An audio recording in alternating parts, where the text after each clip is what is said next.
Hi everybody, this is Boogess Reviews, and today I'm going to be doing a review on the Marvel Legends Wolfsbane figure. So before we take a look at Wolfsbane, let's go ahead and take a look at the accessories that she comes with.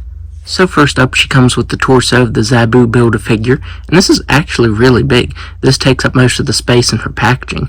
So yeah, I am excited to build this fully at some point. Up next, she comes with a set of fisted hands. And finally, she comes with a set of open hands, and these look good for the most part, but I really wish that Hasbro would have painted her fingernails on. It's really weird seeing them sculpted on, but no sort of paint detail to them, so that is one of my gripes with this figure. So now let's go ahead and take a look at her head sculpt. So taking a look at the head sculpt, I'm not really happy with the expression that she has on her face. Instead of being angry, it kind of just looks like she's disgusted at something. I really wish we would have at least gotten an alternate head with the whited out eyes. The art on the packaging actually has her with the whited out eyes. I really wish the expression would have been more angry and her eyes would have been completely white. I think that would have looked really cool. But yeah, I'm not super fond of the face on this. The hair is sculpted really nicely though. The hair is sculpted really well, and it has just a little bit of dark brown paint over top of it to bring the details out very nicely. So even though I'm not fond of this head sculpt, I do think the hair is sculpted nicely. Her suit is also sculpted very well. The zipper and belt buckles are painted in a very nice silver color. The X logo there on her chest came out very clean.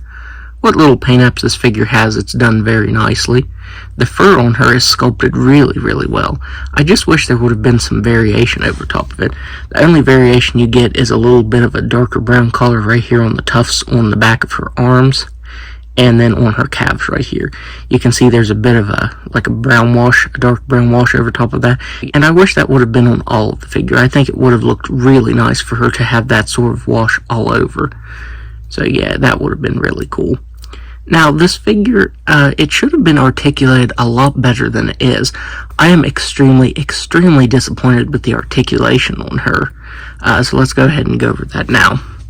She has a ball-jointed neck, and it's hard to get it to move back. You really have to force it. So she can look up all the way, and she can look down all the way. She can move her head side to side. She has shoulders that can move all the way out. Now, moving them up and down, it's like it's a ratchet joint. It feels really weird moving the arm joints up and down. She has a swivel at the bicep, double jointed elbows that can bend all the way in, swivel at the wrist that can move side to side and up and down. She has a ball jointed diaphragm that can barely move back, can barely move forward, and it doesn't move side to side at all. I don't know what's going on up in here, but the articulation is dreadful. Like, you have no side to side movement and barely any up and down movement. She has hips that can't quite do a complete split. She can only kick forward that far, and if you look, I've actually chewed the plastic up on both sides trying to get her to kick forward. So she can only kick forward that far, and she can't even kick back. I can't stress enough how bad the articulation on this figure is. You know, you can't even get her in a crouching pose. Really, the only thing you're going to get her in that's decent is just a vanilla pose. She has a swivel at the thigh, double jointed knees that can only move in that far because of the way it's sculpted right here. And she has swivel ankles that can move down all the way, up all the way, and an ankle rocker. So now let's do some size comparisons. So here she is next to the first version of her that we got.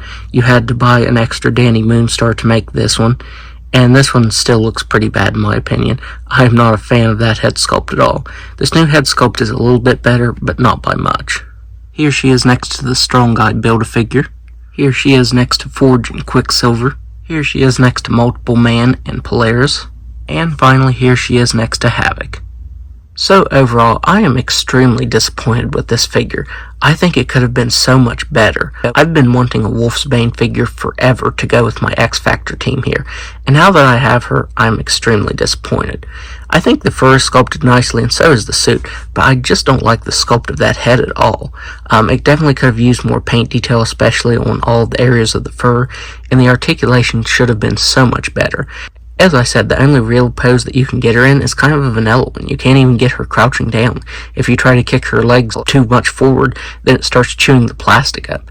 So yeah, I really wanted this figure, but now that I have it in hand, it is an extreme disappointment. So I wouldn't really recommend picking this up unless you just absolutely want to complete your X Factor team or just like the character. because honestly, having it in hand, it is super disappointing. So that's my review. If you like this review, be sure to hit the like button and subscribe to my channel. Thanks for watching.